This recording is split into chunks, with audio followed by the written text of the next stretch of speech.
Hello, everyone. I am here with Geoff Keighley, host and creator of Summer Games Fest. What should viewers expect from Summer Game Fest? It's really a big celebration of video games. Like the first gameplay of Mortal Kombat 1. We'll have brand new gameplay from Alan Wake 2. Yes. And then we'll have some other, hopefully, some surprises for people. And it's really just a show to get you excited about games. Everyone's watching it on Twitch, co-streaming it. What was your first experience with the franchise? My first MK experience, it was an arcade for sure. I'm older, so I've been around for the all 30 years of Mortal Kombat. So I was a teenager in high school in Canada, I think, when MK first came out. And that was a time where, remember, these games would come out in arcade, like MK 1, 2, 3 arcade, and then be a big moment later when they would come to like SNES or Genesis, and they'd sort of do the arcade version. That would probably be the best version. They kind of, in some ways, like scale it back for home consoles is what used to happen. And what's so cool about that franchise is that Ed Boon, the creator of Mortal Kombat, is still making Mortal Kombat games today, 3 decades later. That is remarkable to put your name on that project for that long and not give up your baby for that long is pretty remarkable as well. We've got an extended look at this game. It's not just a 60-second little teaser trailer. We're showing you a bunch of gameplay, and they have these new things called cameos where kind of other characters from MK lore can come into the game and sort of help you out. And so I won't spoil much, but it's going to be that's amazing. Cool, very exciting. Okay. What is a game that you feel really nostalgic about that you wish would be remade? Well, I grew up playing a lot of the old adventure games. Monkey Island was one of my favorites. And actually, there was a new Monkey Island that came out last year from Devolver Digital, a terrible toy box. Ron Gilbert, the creator, so I was excited about that. I loved playing, like, again, dating myself, but like games like Space Quest and King's Quest, and there's an adventure game called Gabriel Knight, which I loved from Sierra Online. So I'd love to see some of those stories maybe updated to today's technology. But yeah, the remake thing is fantastic because, I've been doing this for 30 plus years, but a lot of people now, weren't playing games 20 years ago. Some of them weren't even born, believe it or not. So the fact that these games can be brought forward is incredible. And yeah, I would love to see a lot of those sort of classic adventure games brought forward, 20 or 30 years. Okay, I love that.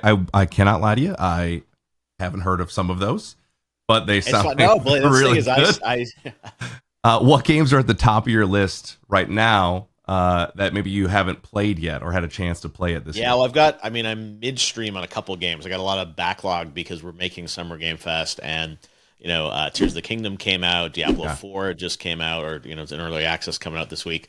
So that's one that I'm very excited. I played a bit of Tears of the Kingdom, but Diablo 4 I have not had a chance to dive in. I'm definitely going to check that out as soon as I get through Summer Game Fest. So yeah, as I get older, it's harder to play games as much as I want, and Diablo, those got great reviews, and I'm very excited.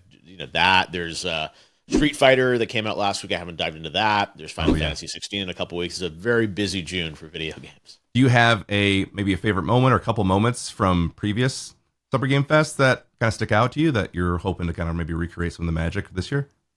Yeah, everyone remembers obviously the Elden Ring moment we had back in 2021, which was really cool to reveal the first gameplay of Elden Ring, which ended up going on to win Game of the Year last year at the Game Awards. So that was a really special moment for us.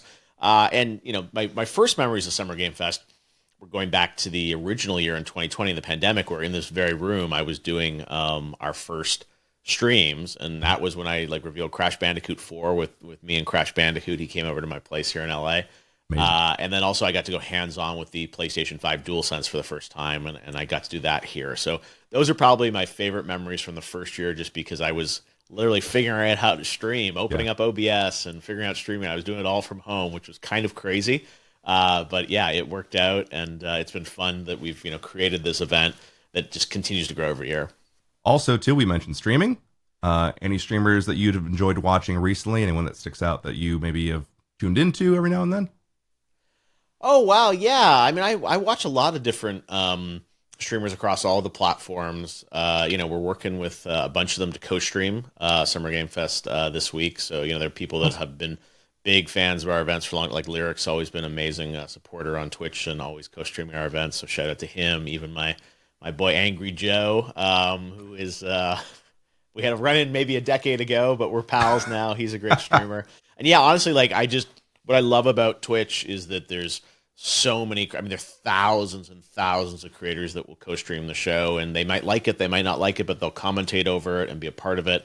So yeah, I really am a huge fan of sort of the entire streaming community, and it's just fun to sort of see people's perspective on our shows. So when I come back and watch the show back, I often love to watch the co-streams and see how people react to things. So hopefully we'll have a few surprises for people this week. All right, and you mentioned Angry Joe, someone in the industry maybe that you've played games with. I'm curious, competitively and won against. I'm not sure if Angry Joe falls in that category. Oh wow, yeah. I mean, back in the day, I always used to play games with Reggie from Nintendo. I remember I first battled him at E3 2005 or 6, I think it was maybe.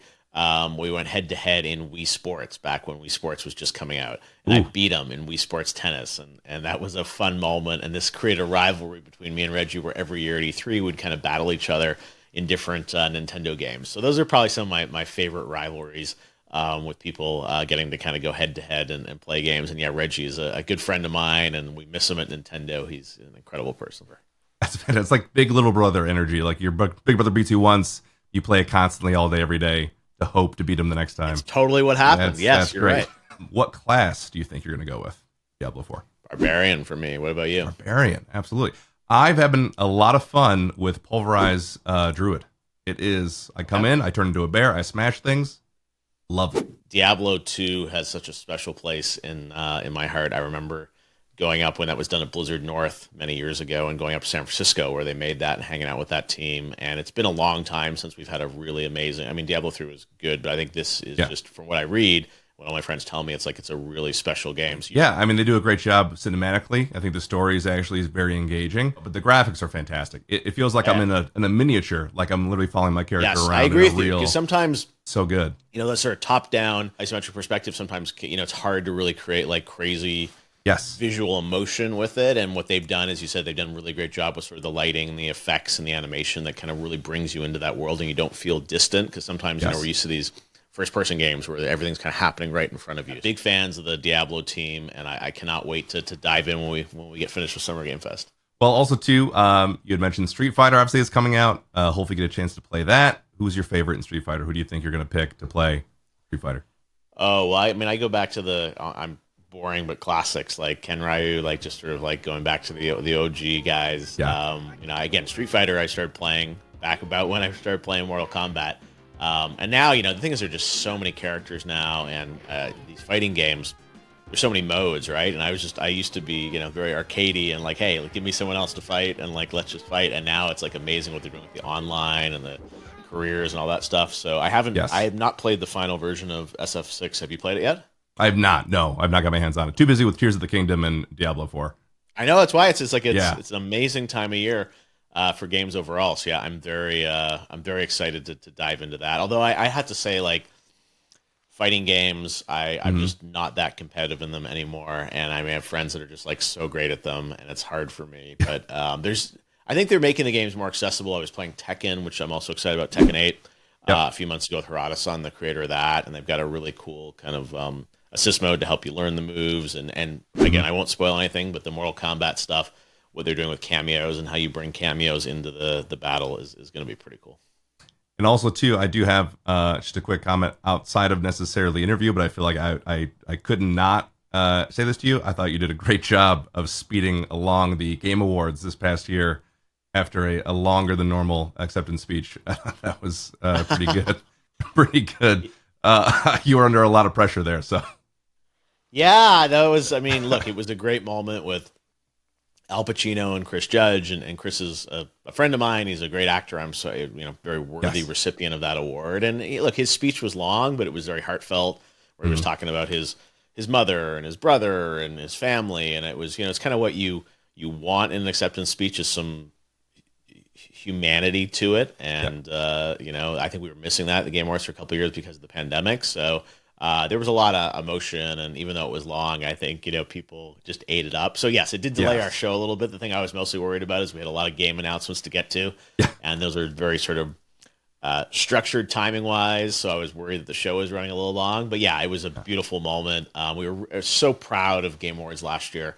It really came together well, and it doesn't always work out that perfectly. So even though Chris went a little long, it was a great speech, and I've hung out with him this year, and we're friends, and we hope to see him back at Game Awards this year. Well, thank you, Geoff. Again, we're all very excited for the Summer Game Fest. Thank you so much for your time answering some of my questions. We look forward to all the reveals and all your hard work coming this week. Amazing. Well, thanks so much, Paul. Great to chat with you. Enjoy Summer Game Fest. We're going to have a fun time on Thursday. Thank you.